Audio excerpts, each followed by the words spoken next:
Ayan mga kamanok, welcome back to Teacher Dex TV. Matagal tayong hindi nakapag gawa ng videos about sa ating manukan, pero ito na naman tayo.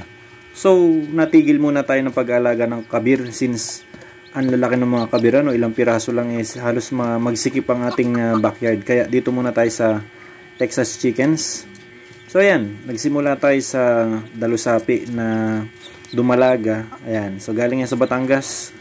Walang wing band pero kita natin ang uri at kalidad ng inahin na yan. So, high station, malaki talaga. Kaya nga yung mga itlog malalaki din. Tinan natin, makikita natin yung mga sisiw naman Day 1 pa lamang niyan pero malalaki na yung mga sisiw. Unlike dun sa mga native na inalagaan ko na ginagamit ko para maging incubator ng mga kabir at saka ng ayam kitawa. Ang liliit ng mga pisa nila.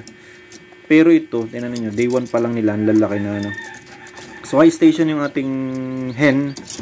Ayan, galing sa Batangas. And then ito yung ating rooster o yung ganador. Ayan. Palahi ito nung bunso kong kapatid kay John Dave. Diskutido yan. Nasa Taiwan ngayon, kaya ako nagmamanage niyan ngayon. Ayan, shoutout sa iyo kapatid. Ito na ang iyong bulik, white bulik. Ayan, high station din, katawan, bulto, kaya nga lamang na naging ganador, kaya medyo gumaan ng kaunti. Ayan, so pupurgayin lang natin and then tamang conditioning, pwede na ulit ito. Sabi nung bunso kong kapatid ay pag-uwi daw niya, tsaka niya ilalaban.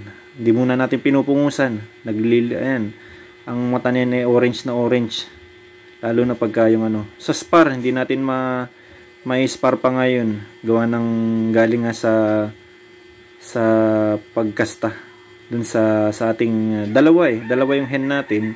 So una yung dalusapi nga, yung nag-akay na kanina. Pangalawa, ito yung spangle. Ayan, so yung spangle na wing banded, dalawa, double wing band. Ayan, so meron na din siyang nililimliman. So pure ito na bulikan din spangle, kinay-cross natin. Ayan, mula sa dalawang magkaibang kulay, and then yung dalusapi at saka yung bulik. Ayan, so ito yung dalawa nating Texas na alaga. Ayan, kita ninyo naman ng mata, orange na orange. And then mula dito, ito naman yung ating libangan na isa pa, yung mga manok na tumatawa or ayam kitawa, laughing chickens. So meron tayong paitlugan, isa, ayan, nasa kanan, dalawa nasa kaliwa, and then tatlo, ayan, nasa may bandang kabila. Ayan, nasa kaing din. Nilagyan natin kanina ng dahon ng kawayan. Ayan. So, tatlong ating hen na diyan. Pang-apat na sa may bandang kanan. So, tingnan natin bakit tinawag na ayam kitawa or laughing chickens.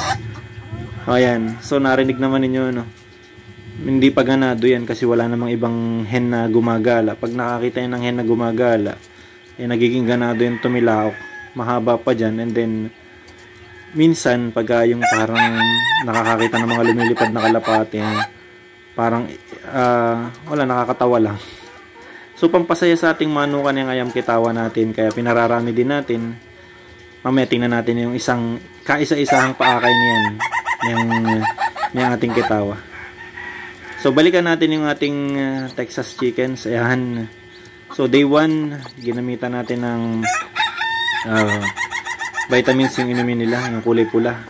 Mahirap natin banggitin pero maganda yung vitamins na yan, soluble powder para sa mga sisiw natin. So day 1 to day 7 dyan lang muna sila, and then day 8 onwards ilalagay na natin yan sa lupa.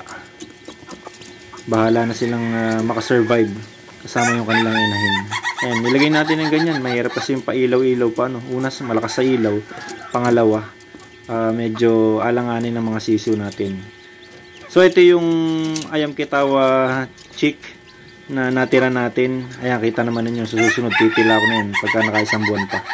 And then, sa likod, meron tayong mga native. Ayan, ang laki nung rooster na yan. So, ginagamit natin yan para lumimlim sa ating mga lumimlim, and then papipisaan natin, lasalangan natin ng mga ayam kitawa eggs. So hanggang dito na lang muna ang ating update. So don't forget to like and subscribe to Teacher Dex TV for more videos and updates. Paalam muna sa inyo.